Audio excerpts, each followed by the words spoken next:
Aí. Bom, então boa noite aí, Emerson. Zé mais por ti também aí. Boa noite a todos. Vamos para mais uma aula da UC de Fundamentos de Refrigeração e Climatização. Vi lá no grupo lá, pessoal, os vídeos, né? Alguns aí, não sei se foi você aí, Emerson, ou outros colegas que enviaram os vídeos. Muito boa aula lá, certo? Então agora vocês viram aí que, vamos dizer assim, tá ficando mais divertido o curso, né? Agora vocês estão vendo mesmo na prática, fazendo os procedimentos. Eu vou falando aqui também na aula, mas também vou colocar no grupo que na próxima semana eu vou fazer a mudança de horário, certo? Ah, Na verdade, vai mudar o dia, o horário vai permanecer o mesmo. Então, nossas aulas vão passar de quinta para sexta, perdão, para terça-feira, certo, pessoal? Eu sei que era uma reivindicação aí de alguns de vocês aí. Até peço desculpa que não tinha como mesmo, era impossibilidade mesmo de compatibilidade de agenda, mas agora, pessoal, eu vou mudar. Fica tudo certo aí, pessoal, fazer essa mudança? Fica tudo ok para vocês aí? A mudança de quinta para terça-feira e no mesmo horário, às 8 horas da noite. Fica tudo certo aí, pessoal? Então, na próxima semana a gente já começa na terça-feira.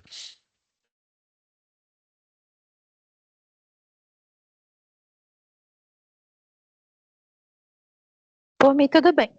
Certo? Larissa, Emerson, Jonathan aí. Eu vou colocar no grupo, né? Que cara, nem todos estão aqui presentes, mas é porque eu creio que dava dando um probleminha aí, porque você estava tendo aula na sexta e fica muito em cima. Realmente entendo. Eu peço mais uma vez desculpa aí para vocês, eu não conseguia colocar antes justamente por esse problema. Tá bom, pessoal? Então, vamos combinar assim. Eu vou deixar no grupo também, já avisado, que na próxima terça a gente já faz essa mudança oficial. Então, terça-feira, nesse mesmo horário, às 8 horas da noite. Certinho aí, pessoal? Então, da mesma forma, vai ser do mesmo jeito. Contem comigo aí, pessoal. Eu, tem dúvida, pessoal? Coisa? Fala comigo aí, pessoal. Eu tô achando vocês um pouco tímidos ainda comigo aí. Acho que vocês estão meio que receio comigo, pessoal. Não tem esse receio. O pessoal aí das outras turmas aí, manda mensagem, fala aí comigo. Pode mandar, pessoal, né? Conversa, eu tô todo ouvidos aí. Meu WhatsApp mesmo é aquele pessoal, eu respondo mesmo. Eu converso como se estivesse conversando com amigos, alguém da família, como vocês são, né, pessoal? Claro, eu não tenho, né, eu não conheço vocês pessoalmente aqui, mas, né, vamos a gente vai manter essa proximidade. O WhatsApp aí, eu vejo dessa forma, né? Vocês conversam, né, eu tiro a dúvida de vocês, respondo. Quer fazer uma sugestão, quer criticar aí, como diz, quer descer além, pessoal, à vontade aí, eu não tenho problema, não tenho mimimi, não tenho essas bobeiras, não, pode falar mesmo. Fala, pessoal, não tá bom isso, não tá bom aquilo, tem que melhorar, pessoal, vamos trabalhar junto aí, vamos, tô aqui para caminhar junto com vocês e a gente ter a nossa, né, ter a melhor caminhada aí possível, tá bom, pessoal? Então, sempre aí, conta comigo aí, eu pode até ficar meio chato aí, a pessoa tá insistente aí, mas é porque realmente, pessoal, quero deixar vocês de fato à vontade, contem comigo mesmo, não é algo de da boca para fora, não, é de coração mesmo, certo? Contem comigo aí. Então vamos lá, pessoal, vamos iniciar a aula de Vamos ter hoje. uma aula que nem a última, né, professor? A aula que nem Oi? a última aula foi muito proveitosa, né? Ter uma aula hoje igual, Sem né? dúvida. Não, eu não sei se foi você aí, Emerson, quem falou, por exemplo, da questão do compressor, por exemplo, de manutenção, compressor hermético. Assim, é uma coisa que a gente fala, ciência não é aquela coisa que bate o martelo e aquilo é definitivo, não. Por exemplo, isso aí que se faz, o fabricante, pode ser um procedimento que o fabricante não fez. O que a gente faz aí de forma empírica, fazer de certa forma, o que a gente faz é experiências, são experimentos. Bom, viu ali, não dá problema, né? Viu o negócio do óleo, coloca, né, na ponta para baixo, escoa o óleo, né? Drena o óleo, depois coloca de novo, cara, se dá certo, não deu problema. Isso para mim, pessoal, é tentativa e erro. Realmente é o pensar fora da casinha. Isso é extremamente proveitoso e isso tem que ser feito. Por isso que eu não falo assim, faz isso, tá errado, tem que ser desse jeito. Não é nada, isso não é definitivo nem positivo, né, pessoal? A ciência é legal por causa disso. Você pode fazer aquele negócio, mas contradizer. Você pode, não, mas espera aí, se eu fizer dessa forma aqui, ó, me dá um outro resultado, ó, me dá uma outra coisa. Ah, eu tô drenando, o hermético, o fabricante falar, não pode em hipótese nenhuma. Não, mas espera aí, vamos, é cravado assim mesmo? Ah, não pode. Bom, ele recomenda, mas ele não é impositivo, né? Então, você fala, opa, vamos tentar dessa forma. Por que não? Né? É novas possibilidades. Você vai pensando, é dessa forma que os próprios fabricantes fazem. Eles vão testando possibilidades ali, vão testando novas formas para falar, ó, isso aqui dá certo, isso aqui não dá certo, o caminho é esse, isso aqui dá também, mas melhor é por esse lado. É dessa forma que o fabricante faz. A gente pode fazer de uma certa forma independente, meio que você pensa assim, bom, será que o fabricante pensou dessa forma? Opa, e por que não divulgar? Você pode até divulgar fazendo um vídeo, fóruns de discussão. Geralmente tem uma galera no YouTube aí que vê e os fabricantes falam, ó, a gente não tinha pensado nisso, hein? Uma boa questão aí, algo que a gente não pensou, uma pessoa ali que tem uma ampla experiência fez, opa, por que que a gente não pode pensar dessa forma? Novas possibilidades, certo, pessoal? Isso é experimentação. Isso é uma coisa extremamente saudável, extremamente, como é que fala, eficaz. Então, é assim que a gente progride na área mecânica, na elétrica, qualquer área tecnológica é desse jeito, pessoal, é fazendo os experimentos, é tentando, vendo o que que é certo, o que que é errado, claro, tudo dentro de uma segurança, dentro de uma, né, de uma plausibilidade também, né, do viável, né? Isso a gente vai evoluindo. Então, Eu vou ver se eu fazendo... acho o manual da Danfoss, porque ela vende alguns compressores que são multigases, né? Sendo que aí Uhum, tem a troca do óleo para ser adequado ao fluido diferente, né? Aí eu vou ver se justamente. eu acho aqui algum manual antigo que acho que eu tinha um de papel. Se eu achar, eu ponho a foto no grupo. Não, ótimo, compartilha aí. Quanto você tiver, melhor ainda. Tô falando, compartilha, pessoal. Tem material, compartilha, seja lá no grupo, pede para eu colocar também, eu coloco lá na plataforma. Tô falando, é colaborativo, pessoal. Isso que é bom, a gente tem essa interação, seja até na plataforma, é uma plataforma de interação, é como se fosse uma sala. A gente não está presente, mas através ali de conversas, né, da conversa ali em fóruns, nos fóruns abertos, ou aqui nas web aulas, a gente consegue ter essa interação, então a gente consegue ter essa troca de experiência, né? Então a gente consegue ter essa interação aí, certo? Bom, continuando aí, pessoal, então deixa eu falar aí da aula de hoje. Falou então na última aula falando dos compressores, nessa parte aí. É, então aí deu uns. Ei, pessoal, isso aqui deixou. Isso aqui foi um problema, né? Eu vou colocar numa outra turma aí. Deixa eu ver se eu consigo de uma outra turma aqui rapidinho. Eu esqueci, pessoal, até desculpa. Se quem tentou acessar aqui deu esse problema. Amanhã é sem falta eu mudo isso daí. Deixa eu achar uma outra turma aqui.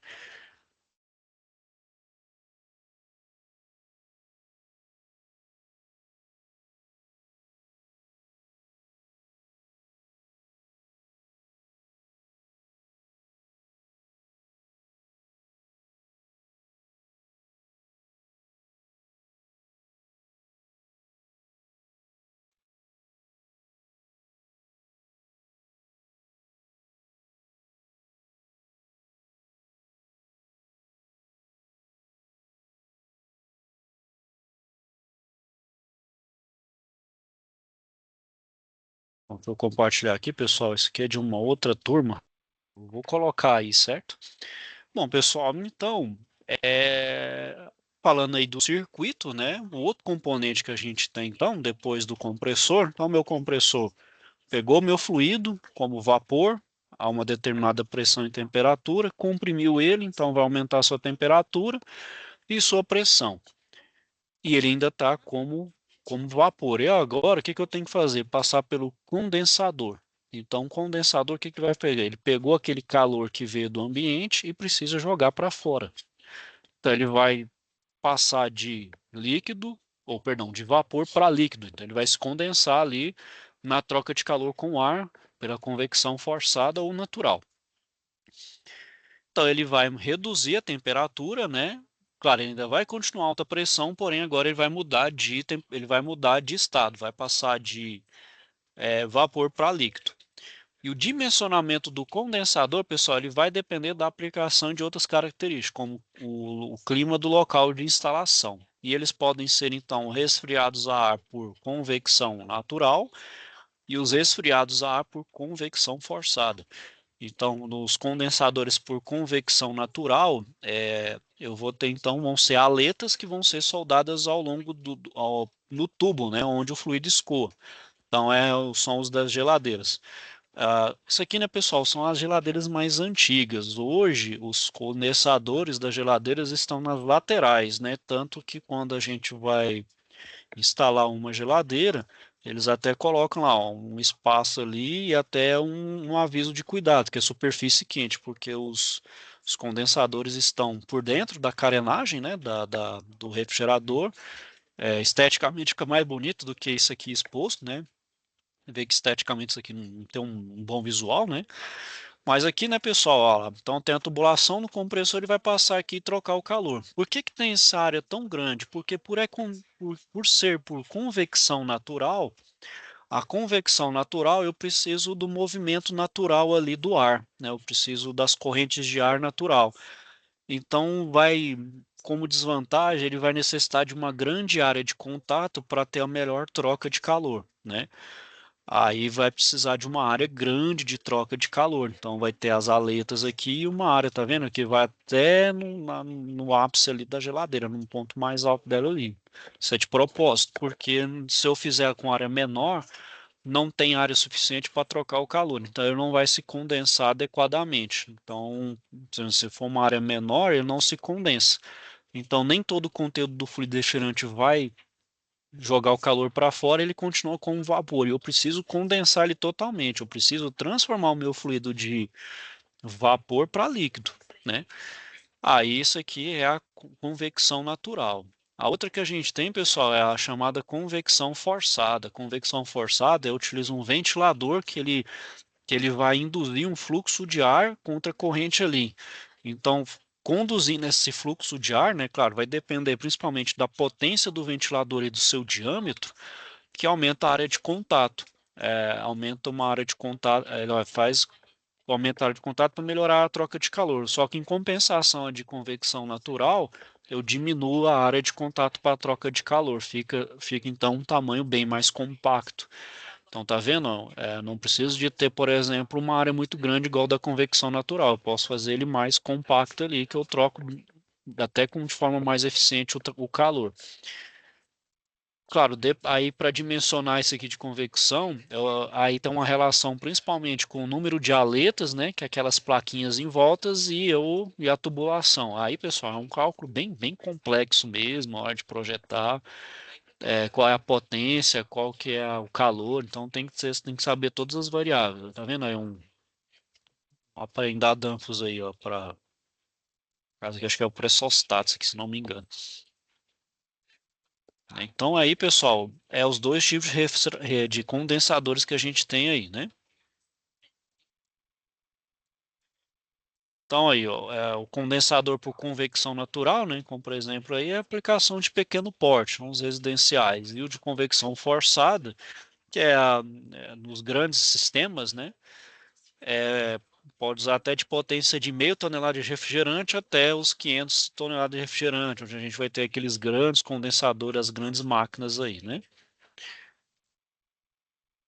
Bom, passou então pelo condensador, né, pessoal? Então, o meu fluido condensou, passou de vapor para líquido, só que ele ainda está alta pressão. Agora, o que que eu preciso? Diminuir a pressão dele. Para diminuir a pressão, ele vai passar então ele vai passar então, para diminuir a pressão pelo dispositivo de expansão, né? Então ele está numa tubulação X, ele vai então aumentar o diâmetro, né? Então ele está alta pressão num diâmetro menor, para aliviar a pressão, ele vai fazer uma transição, vai passar de um diâmetro menor para um diâmetro maior, onde ele vai aliviar a pressão. Então ele vai continuar na fase líquida. Só que ao aliviar a pressão, uma parte desse líquido se transforma em vapor, né? Então tem que ter um controle, de certa forma, que eu não consiga evaporar ou se evaporo aquele mínimo possível. Porque eu preciso dele líquido para ele poder passar no evaporador, né? Eu preciso ele a líquido, a baixa pressão e a baixa temperatura. Porque quanto menor a temperatura do meu fluido, melhor, porque aí eu troco o calor com o meio. Ah, só um adendo, pessoal. Eu esqueci de falar. Lembra quando teve aquela, até com a questão do condensador, ou do sistema em geral? Lembra, por exemplo, quando teve aquela onda de calor que atingiu o Brasil todo? Não sei como foi aí na região do Pernambuco, né? E no Recife, mas aqui em Goiânia, pessoal, poxa, que teve de aparelho de ar-condicionado aqui, o pessoal aqui da área de refrigeração, pessoal do ar-condicionado aqui trabalhou, meu filho, teve serviço. E ganhou dinheiro também, porque que estragou de aparelhinho comum aí de casa, né? Fora os grandes que sofreram bastante, bastante, né? Porque saturou tanto o ar, né, pessoal? O ar ficou tão quente que não tinha nem como diz, o calor que a gente tinha que tirar do ambiente e já jogar, você já estava saturando até o próprio ar, o ar já estava saturado. Então estragou muito aparelho, né? Porque você pensa, naquela onda de calor altíssima, os aparelhos não estavam dando conta, né? Não estavam conseguindo, muitos estragaram. Eu lembro que aqui foi um verdadeiro pandemônio mesmo. O trem estragou assim, mas teve aparelho que estragou de um jeito. Eu não sei se não sei como é que foi a onda de calor aí no Recife, né? Na região aí, mas aqui foi. Desculpa o palavreado aí, pessoal. Foi pauleira aqui. Aqui foi, estragou isso e o pessoal, falei, aqui o pessoal ganhou. Porque, na verdade, né, tinha muitos, claro, é por não fazer manutenção, não fazer limpeza correta e muito também pela saturação. O ar ficou tão saturado que forçou os compressores, os condensadores não conseguiam fazer o trabalho. Era uma coisa assim que até a gente pode pensar, por exemplo, caso tenha uma nova onda de calor, que é o quê? Tentar fazer uma espécie de isolamento, né? Isolação do ambiente. Então, quanto se eu melhor isolar o meu ambiente, menos eu vou fazer o acionamento, por exemplo, do meu aparelho. Então, eu tenho que pensar no meu aparelho, trabalhar o mínimo possível. Então, bom, então vou pensar também na melhor forma de isolar de melhor isolar o meu ambiente, seja com janelas ali, anteparos, todos, árvores, né, pessoal?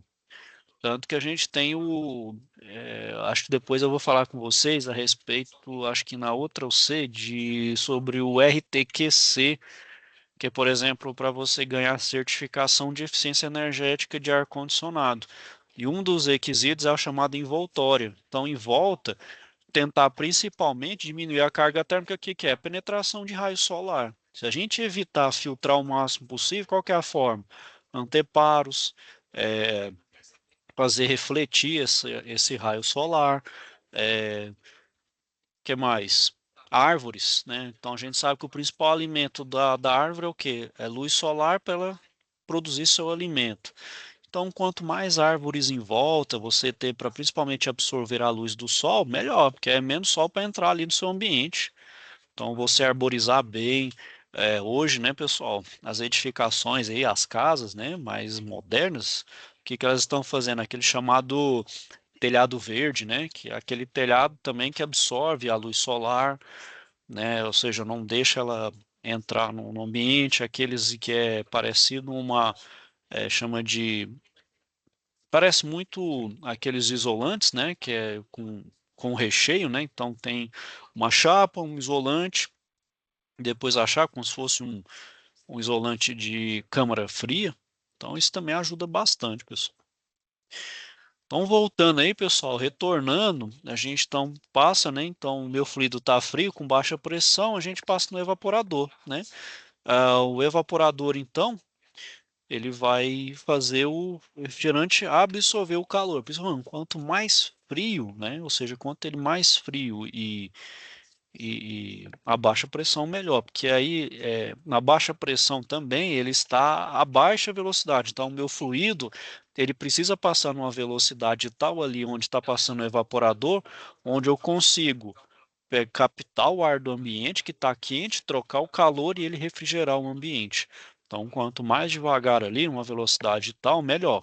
Porque se ele passar rápido, vamos supor ali, ele está numa velocidade ali dentro do duto passando rápido, eu não consigo trocar o calor de forma eficiente. Ele vai passar ali, eu não consigo evaporar e não consigo pegar o calor. Aí o fluido não evapora e eu também não climatizo o meu ambiente. Então ele tem que passar ali bem devagar. Aí tem uns controles de velocidade, tem uns controles de fluxo. Isso eu vou fazer através de quê? De automação. Aí eu emprego as diferentes automações. Aí como eu tenho eletrônica, posso colocar uma eletrônica ali. Claro, não é nenhuma eletrônica, por exemplo, desses, eu estou falando obviamente dos aparelhos mais, vamos dizer assim, simples, né? Esses high walls aqui residencial. Posso colocar uma automação ali mais simples. É claro, ali os VRFs, né, que a gente tem os mais modernos, aí já é um controle mais robusto, mais caro, de um valor agregado maior, eles são bem mais caros, né? Mas aí eu posso colocar eu posso usar desses componentes para poder ter uma melhor eficiência na troca de calor e o meu aparelho, então, ser mais eficiente e é claro, né, pessoal, uma coisa que eu busco, né? Eu quero climatizar o meu ambiente, só que ao mesmo tempo gastar menos e climatizar meu ambiente para atingir o meu chamado conforto térmico, certo? Bom, pessoal, então eu estou falando aqui dos fluidos e o principal também ali, né? Como se fosse, vamos dizer assim, se o compressor é o coração, né? Vamos dizer assim, os meus dutos, né, a minha tubulação são as veias, o sangue ali, no caso, né, fazendo uma analogia, é o fluido refrigerante. É o fluido refrigerante e, claro, o lubrificante do próprio compressor, né? São essenciais aí.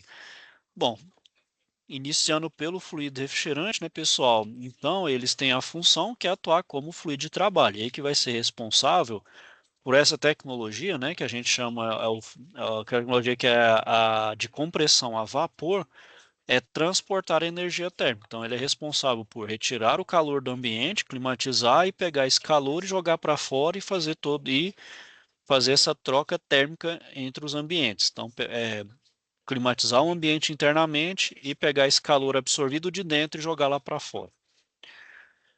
E os fluidos vão ser escolhidos de acordo com a aplicação desejadas e podem ser formados então por compostos de dióxido de carbono, amônia, dióxido de enxofre, cloreto de metila e os hidrocarbonetos.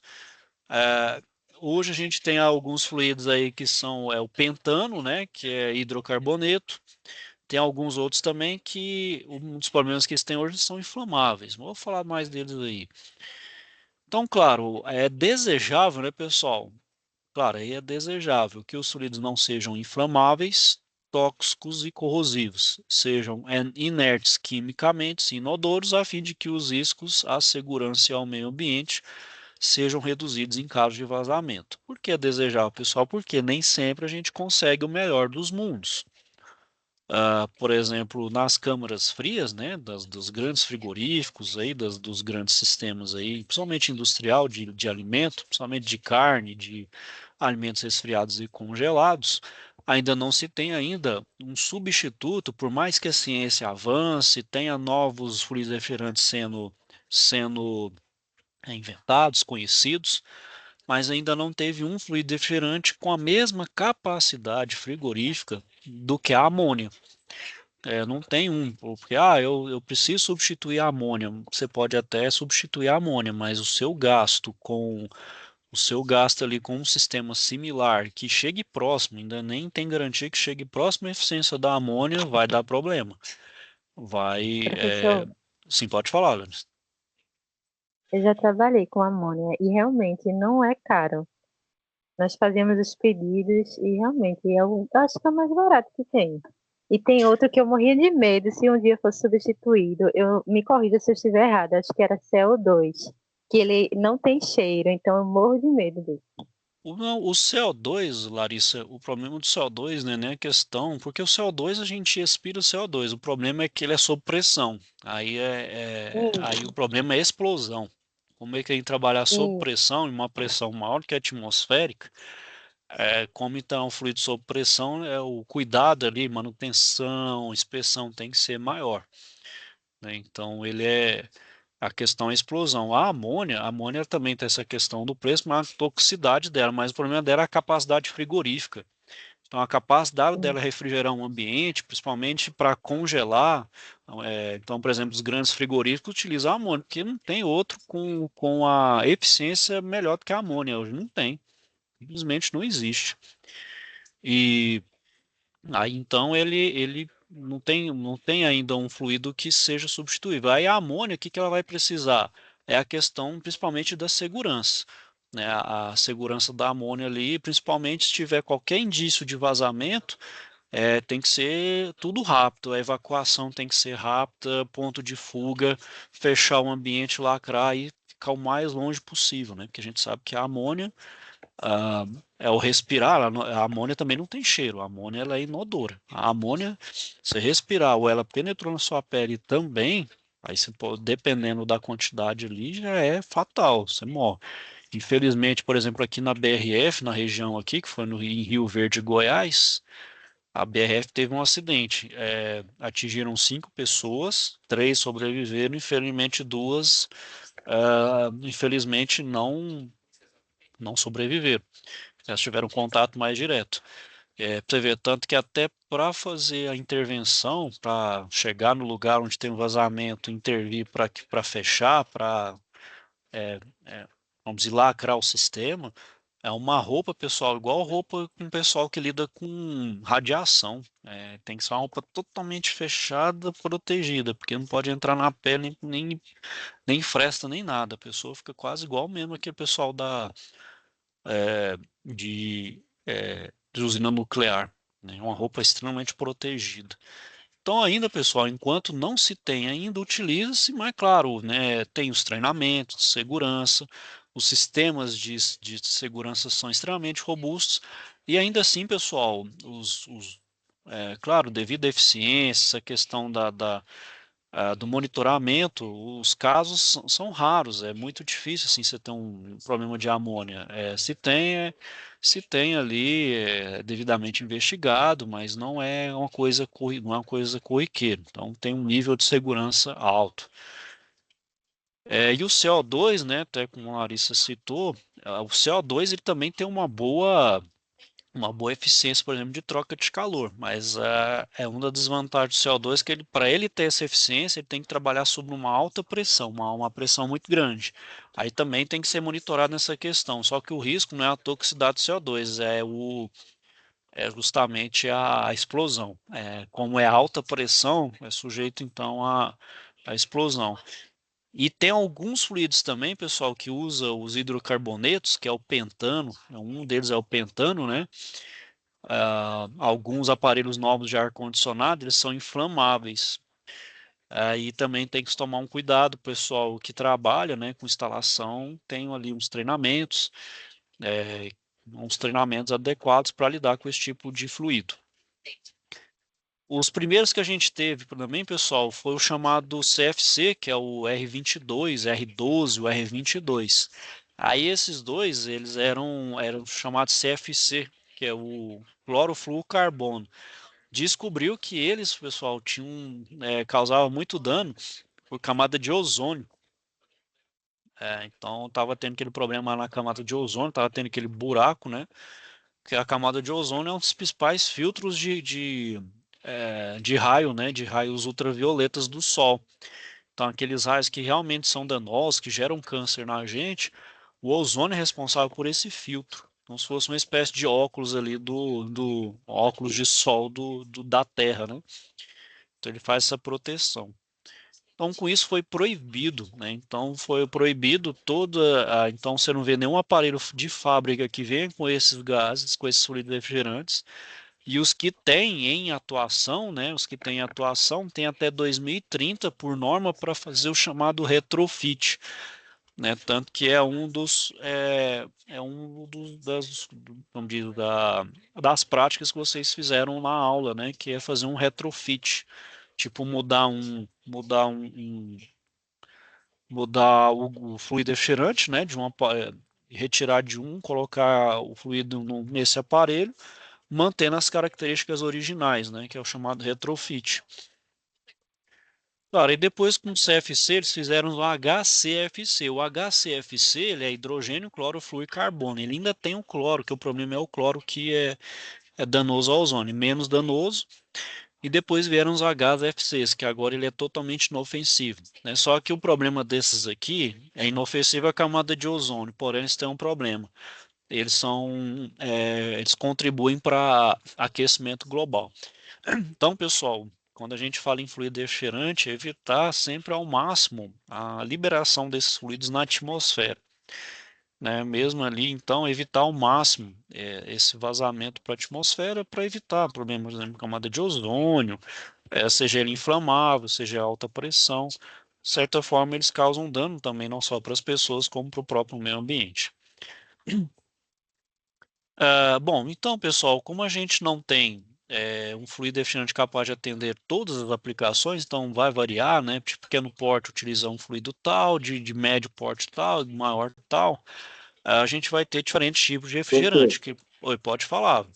Quem perguntou, só é, Sérgio, pode falar, eu Sérgio. estava tentando lhe fazer a pergunta desde lá de trás, só que eu não estava conseguindo abrir o áudio pelo computador de jeito nenhum. Eu tive que conectar pelo celular agora. Não, sem problema, Sérgio, pode perguntar. Não, é que o senhor estava falando sobre a questão da amônia. No Sim. caso, para eu entender, todo o sistema de câmara fria, ela só trabalha com o sistema de amônia? Não, não necessariamente. Depende do porte. Geralmente os de porte maior utilizam amônia. Se for um porte menor, não precisa de utilizar amônia.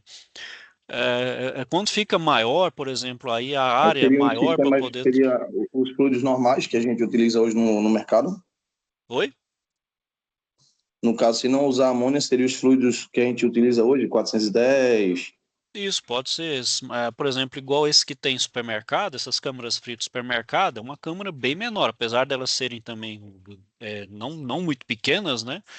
Essas que a gente tem em supermercado, essas câmaras frias de supermercado, aí já utilizam um sistema, vamos dizer assim, já é convencional, né? Utilizam desses fluidos convencionais. Não, até porque, né, pessoal, pensa aí também, Sérgio, por exemplo, supermercado que está dentro de uma cidade, ter esse problema com amônia aí, pensa uma. Aí, por exemplo, pode ter amônia? Sim, ela vai ser eficiente, só que o problema é o seguinte: tem que ter um sistema de segurança extremamente robusto. Aí, supermercado é crítico porque tem movimentação de cliente. Pensa para você vai com uma galera aí supermercado, né? Numa câmara fria já é bem menos Entendi, pessoas, né? Claro, não estou falando que a entendi. indústria tem pouco, mas, por exemplo, quando tem gente envolvida na câmara fria, numa indústria ali, é um número bem menor. Aí você tem que evacuar, é dentro de cidade, aí tem que ver, por exemplo, onde está esse sistema, se não tem vizinhança perto, aí já é uma responsabilidade bem grande. Aí já é um risco muito grande. Aí na questão do risco, né, você faz aquele, né, bom, vou pegar um sistema ali que vai gastar um pouquinho mais de energia. Tá bom que a amônia é eficiente, eu vou ter uma melhor eficiência energética, vou gastar menos, mas aí faz o problema aí na hora de fazer a escolha. Bom, gastar um pouquinho mais de energia aqui, que a dor de cabeça que a amônia pode me dar, né? Eu estou considerando aqui um supermercado, né? Então, vamos no sistema ali convencional, né? Vai me suprir ali, vou gastar um pouquinho mais de energia. Aí você faz ali as contas, bom, não vai me gastar tanto ali, vou colocar um sistema, não vou colocar amônia. Aí é aquela, né, que você coloca ali na balança, né? Opa, qual que é melhor, qual que é pior, né? Ô, professor, Sim, sim, quem Entendi, perguntou? entendi. recentemente eu vi Mais pela questão do risco-benefício, né? Isso, é o custo-benefício. Tem que ver o que, né? Quem perguntou aí? foi eu, Emerson. Pode perguntar, Emerson. Recentemente eu vi um conteúdo sobre, nos anos 70, os refrigeradores residencial era a base de amônia. Aí o cara até abriu ao meio frigobar e o circuito é bem menor, não tem compressor, né? E o frigobar residencial era base de amônia. Você vê que não precisa nem e ele é muito, muito, você vê, um frigobar pequenininho, então rápido, a eficiência dele é muito grande, só que tem um risco, né? Aí o risco. Aí por isso que teve esse problema da amônia, né? Por a toxicidade, né? A questão aí colocou os outros fluidos alternativos, né? Hoje a gente tem aí muitos, até para pequenos portes, né? Então, pessoal, continuando aí, do fluido, o fluido refrigerante, ele vai ter um código alfanumérico. Então, é o que a gente fala aí, né? R12, R22, R141B, R401, a gente vai falar cada um deles aí. Só que essas numerações, pessoal, eles seguem uma lógica. Então, por exemplo, quando a gente tem dois zeros, quer dizer o que ali? Dois dígitos é os derivados do metano. Se é 100 derivados do etano. Na casa 200, derivados do propano. Então é sempre derivado de um hidrocarboneto, né? Metano. Caso metano aqui na química, é porque ele tem um carbono na cadeia. Etano 2, propano 3, né? Butano 4 e assim por diante, né? Então 300, o 400 aqui, então aqui são até esses aqui, então do 0, 100, 200 e 300 é hidrocarboneto. Já o 400 é o chamado mistura não azeotrópica, né? O que é uma mistura não azeotrópica? São dois ou mais elementos, então vai ser uma mistura aí de dois ou mais fluidos que não se combinam, ou seja, eles não se reagem, eles não vão reagir, né? Então eles ficam misturados, mas não reagem e evaporam em temperaturas e pressões diferentes, ou seja, vai ter momentos ali que a hora que um vai entrar em ação e evaporar e a hora que o outro vai entrar em ação e evaporar, ou seja, vai ter momentos distintos ali. O 500 são as chamadas misturas azeotrópicas, vai ter dois ou mais elementos que também não se combinam e agora eles evaporam em temperaturas e pressões constantes. No 400, eles vão evaporar em temperaturas e pressões distintas. E aqui é em temperatura e pressão constante. Então eu quero uma aplicação que ele vá a pressão constante e temperatura, eu utilizo esse. Não utilizo na casa 400. E os 600 são os compostos orgânicos, né? Bom, então aqui, pessoal, tem alguns fluidos aí conhecidos, comerciais, a gente tem outros aí que está no mercado. Então esse aqui é o CFC R12. Então esse R12 e o R22, são aqueles que contêm o cloro, né, que são danosos para a camada de ozônio, tanto o CFC quanto o HCFC R22 e o CFC R12. O 141, pessoal, aqui está um adendo, ó. Aqui fala que ele é aplicado na remoção de umidade, resquícios de óleo e partículas sólidas. De fato, se utilizava muito esse fluido refrigerante para fazer limpeza, né? Principalmente fazer a limpeza de circuito. Porém, descobriram que esse fluido ele é altamente contribui altamente para negócio de aquecimento. Ele é altamente poluente.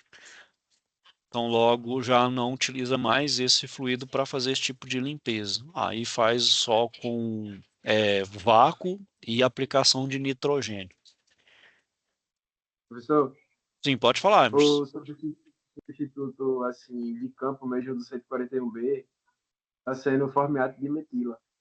Trabalhei um tempo usando formiato de metila, sendo que agora tem o 141B ecológico. Ah, tem? É porque Não é mais a mesma mistura, né? É um produto que seria compatível. tava dando problema porque ele não tava dando esse problema de poluição, aquecimento, contribuindo, aí a recomendação era não fazer a limpeza com esse gás, né? Eu não sei se o pessoal ainda E está aqui no fazendo. Recife ele tinha outra função do carnaval. Ah, não entendi, você estava usando o carnaval? Oxe, como é que é o O negócio? carnaval tinha outra função aqui, é o famoso loló do Recife. Ah, tava usando era esse gás aí e dá o barato no povo. Isso Rapaz, mesmo. rapaz. Professor, aqui no caso que ele está falando é esse fluido novo é o Ecomap, né? Ecomat, né? que é para lavar o sistema, né? Aí esse Isso, é também formiato de metil. tá tendo problema com poluição da atmosfera? Não, esse eu não sei. Eu sei que esse 141B, eu sei que sim, mas agora esse novo eu já não sei. Eu precisava dar uma pesquisada aí, uma Sim, sim, olhada. Aí entendi. eles estavam recomendando nem utilizar mais. Ecomate. Eu não sei. Até um colega aqui um colega aqui, professor, que estava falando que já não, o pessoal já não está recomendando mais, é só com nitrogênio e vácuo, né? Aí não teve mais. Mas recentemente eu comprei uma garrafa de 141, aí fala nova fórmula. É, tipo, a fórmula não é mais a mesma do 141 e nem a eficiência, né? Mas tecnicamente só o mesmo serviço. E também o formato de metila, que é o Ecomate que o Sérgio falou, já é outro produto, sendo que o formato de metila é extremamente inflamável. Já aconteceu um Ah, acidente com um amigo meu, e daí principalmente eu deixei de usar.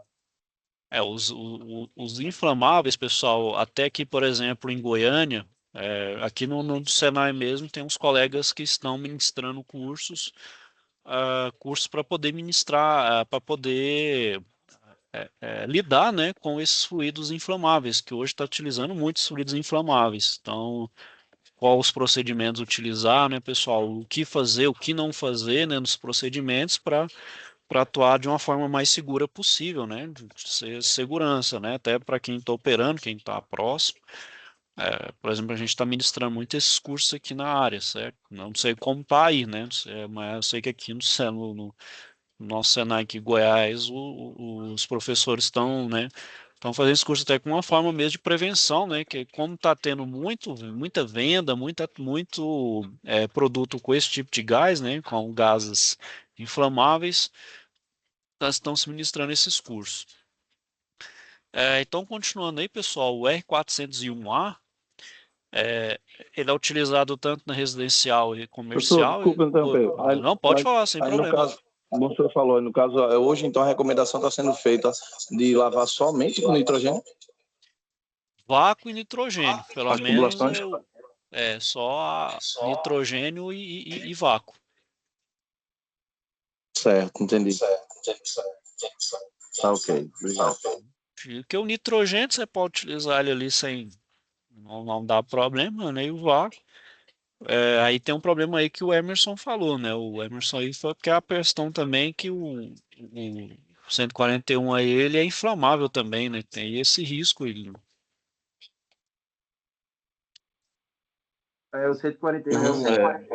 Sim.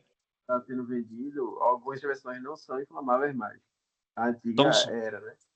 Já o ah, formiato de metila, que é o Ecomate, ele sim é inflamável e evapora até com aí, temperatura corporal. Você encosta na garrafa e já começa a evaporação. perigoso, né? Bem, aí por isso que tem essa recomendação. Mas aí, pessoal, como falei, esse novo aí, por exemplo, aí tem esse problema. Mas continuando aí. O R407, né? Então é utilizado para ar doméstico e bomba de calor, né? Ou seja, quando ele trabalha em ciclo reverso. E é um retrofit para o CFCR 22. Então, por exemplo, o inflamável, os fluidos inflamáveis, eles não podem ser utilizados para retrofit, por exemplo, dos R12 e R22, né? Já não pode ser utilizado. O R134 a gente vê muito nos automóveis, né? Também na residencial, mas a gente vê muito nos automóveis. Também é um bom retrofit. O 404A também é um bom retrofit aí para o CFC, o R502. O R410, né? Também é um bom retrofit para o CRE22. 417, ele é para condicionadores de ar com capacidade inferior a 5 toneladas de refrigerante e também para o retrofit o R22. E o 437A também para os automotivos de refrigeração doméstica, comercial e industrial. E também, pessoal, a Dupont, que é um dos principais fabricantes aí, ele também utiliza um código de cores lá para identificar os diferentes tipos de fluido refrigerante. Bom, ao mesmo tempo que a gente fala dos fluidos refrigerantes, pessoal, o compressor, né, por ser o óleo lubrificante do compressor, né, a gente sabe que o compressor tem partes móveis, né, então tem atrito mecânico, Então ele precisa de lubrificante para poder reduzir os atritos, né? E para garantir o bom funcionamento. Claro, então a gente precisa ter um óleo que seja compatível com o fluido. Bom, escolhi o meu fluido de trabalho, então eu preciso agora um fluido lubrificante compatível com esse fluido refrigerante. Então eles não podem ser compatíveis quimicamente. Se forem compatíveis quimicamente, ou seja, se eles forem, um vai reagir com o outro. No que um reage com o outro, você vira um terceiro produto. Esse terceiro produto, vamos assim dizer, ele reage e vira um novo produto. Esse novo produto, ele não é nem fluido refrigerante e nem óleo lubrificante. Ou seja, não faz a função de climatizar o ambiente ou refrigerar e nem trabalha no compressor, ou seja, ele nem protege as partes mecânicas. Aí pode ser um produto que pode corroer, gera todo um problema. Então, eles têm que ser incompatíveis, não pode ser reagirem um com o outro. Então, para escolher o meu fluido, né, o meu não fluido, mas o óleo lubrificante, eu preciso olhar principalmente a viscosidade. O que que é a viscosidade, né? É a resistência ao escoamento apresentada pelo lubrificante. Só para efeito de comparação aí, né, pessoal? Que é essa resistência ao escoamento? É uma coisa até mais química. Então, a gente tem a água e o óleo. Então, por exemplo, quando a gente escoa a água ela tem uma certa facilidade para escoar. Isso porque os átomos ali de água, elas não são tão desligadas ali, tão próximas, elas são pequenas e não é tão, é, vamos dizer assim, juntas, ligadas ali de forma a manter as moléculas juntas umas à outra. Então ela consegue escoar com mais facilidade. Já o óleo, já é uma cadeia maior, né, uma molécula maior, e elas ficam mais juntas, por assim dizer, elas ficam mais unidas. Então você dificulta o fluido de escoar. Então essa resistência ao escoamento a gente chama de viscosidade. E essa viscosidade, pessoal, ela está também atrelada à temperatura. Então, quanto maior a temperatura, menos viscoso fica o meu óleo, ou seja, eu perco a capacidade de lubrificação. Uma coisa que eu tenho que verificar também é a pressão de trabalho do compressor, que aí sim, ó, qual que é a faixa de temperatura desse óleo? Bom, esse óleo trabalha a uma temperatura X. Se eu superar, ela perde viscosidade, ou seja, ela já perde o seu poder de lubrificação. Então, né, pessoal, essa viscosidade é justamente para ela poder atingir, né, as partes móveis que precisam ser protegidas na hora que está comprimindo ali o fluido refrigerante. Outra parte é a lubricidade, que é a capacidade do óleo de proteger as superfícies metálicas, né? A capacidade dele, além da viscosidade, de gerar aquele filme protetor nas partes mecânicas, né? Então, protege do desgaste. A estabilidade química, né? Então, ele tem que manter as suas propriedades ao longo do tempo de trabalho. Então, pressão e temperatura sem alterar principalmente a viscosidade e a sua lubricidade. E, além disso, não reagir também ao fluido refrigerante que está passando ali, né? Então, a gente tem que lembrar ali, está comprimindo, né? O compressor está trabalhando, então tem um óleo e tem um fluido refrigerante ali, ó. Opa, vamos tomar cuidado ali para não se misturar, né? Se pode misturar, na verdade, ele mistura, depois ele vai para um ponto e separa, né? Separa ali o óleo do fluido. Então o fluido, por exemplo, segue seu caminho e o óleo volta, né? Volta para poder exercer sua função no compressor, que é proteger ali do atrito. A resistência dielétrica, né? O que é a resistência dielétrica? É a resistividade elétrica que oferece ao fluxo de corrente elétrica. Então evita que ele conduz eletricidade, né? Então é uma espécie de isolante elétrico, né? No atrito, então no atrito ali na temperatura, ele tem que evitar, por exemplo, que gere uma faísca ali, né? Ou que gere uma corrente, para justamente não ter nenhuma reação ali química, né? Por combustão, por exemplo. Ainda mais se eu estiver lidando, por exemplo, com um fluido inflamável. Então essa resistência então tem que ser mais tem que ter mais cuidado nessa resistência dielétrica aí, né? O ponto de fluidez, né, que é a temperatura abaixo do qual o óleo impede significativamente o fluxo do fluido refrigerante, né? Então, por exemplo, se o óleo estiver abaixo do ponto de fluidez, é um momento, pessoal, que o meu óleo ele se solidifica. Então, é uma temperatura tão baixa e ele vira uma espécie de sólido. Aí quando ele vira um sólido, aí ele não tem mais poder de lubrificação. Ele vira ali como se fosse um obstáculo mesmo, uma coisa ali que impede até o compressor de trabalhar ali, né? Então, ele, vamos dizer assim, emperra o compressor, né? Então, o ponto de fluidez tem que ser bem abaixo da menor temperatura que é alcançada no sistema pelo evaporador, ou seja, eu também tenho que ter esses dados para poder escolher o lubrificante. E a outra, pessoal, é a miscibilidade. A miscibilidade é justamente a capacidade do óleo e do refrigerante de misturar. Como eu falei, então, ele tem que ser incompatível. Eles podem misturar ali, mas sem reagir um com o outro. Até porque uma parte desse óleo, ele vai entrar ali junto com o fluido refrigerante e vai sair do compressor. Só que ali você vai ter meios para poder reter o fluido, reter o óleo e fazer o fluido refrigerante sair. Até por diferença de densidade, como eles estão em vapor, o outro está, vamos dizer, ser líquido, você consegue fazer uma diferença ali de diferença de densidade, um cai, o outro sobe, então você consegue separar. Então você tem que garantir essa separação. Até porque se for óleo demais também no meu sistema, aí você vai ter o óleo. Esse óleo que deveria estar protegendo o compressor, ele não está ali, ou seja, vai começar a ter deficiência na proteção. E esse óleo também vai interferir principalmente na eficiência de refrigeração, né, porque o óleo ali misturado atrapalha a troca térmica. Eu não consigo evaporar, não consigo condensar o fluido, tem óleo misturado, me dá problema. Certo, pessoal? Então, na próxima aula, então, eu vou falar aí do retrofit. Aqui agora, então, tem alguma dúvida ou questionamento?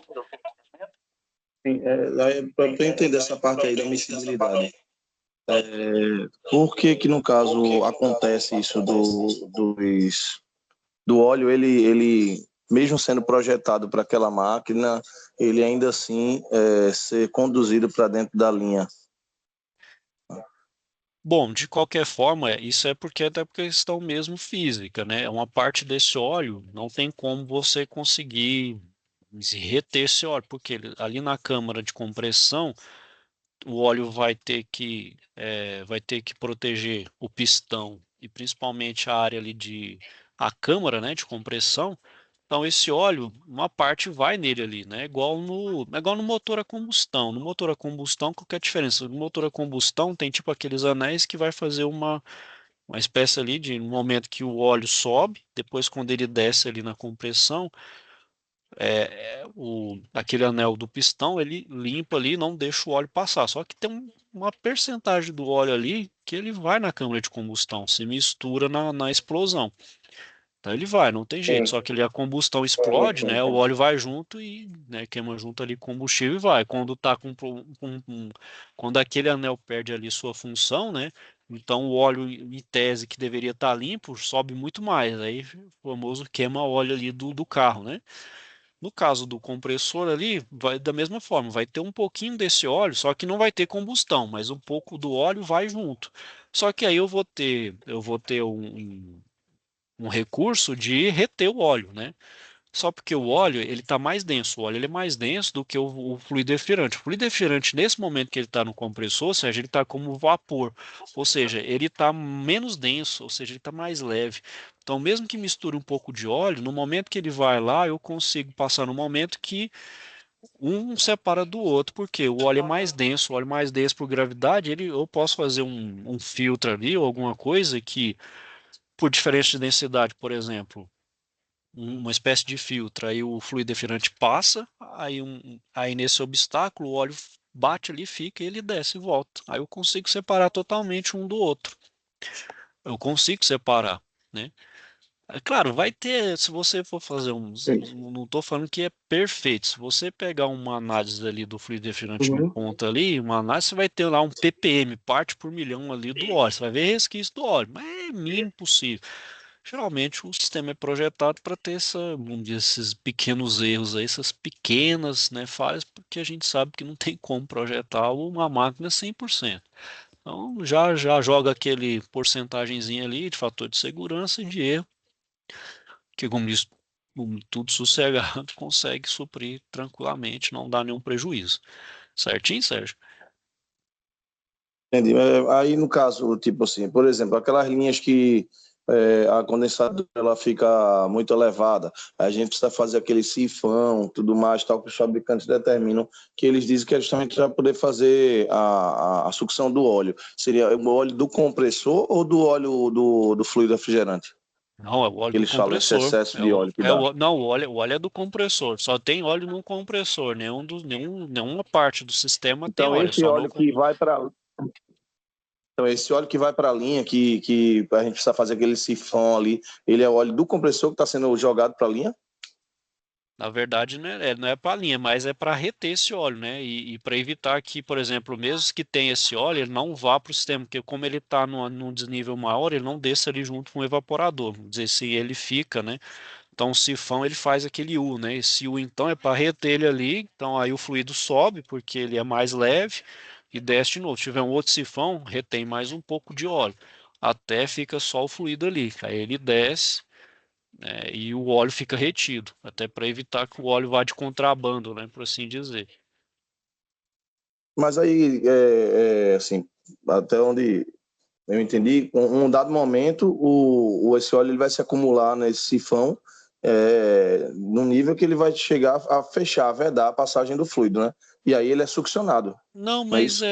na verdade, vai ter de qualquer forma, independente do sifão, o Sérgio, independente do nível, tem esse separador de óleo e fluido. Sim, sim, É só para evitar o resquício mesmo. Se tiver óleo demais, aí tem alguma coisa errada no sistema de separação ou alguma coisa errada no compressor. Aí realmente vai ter alguma coisa entendi, errada. Aí vai ter que olhar, entendi. opa, o que está acontecendo? Então, ou seja, está indo muito óleo, está indo óleo além do que deveria. Por isso que eu estou falando, tem uma tolerância. É pequena, mas tem.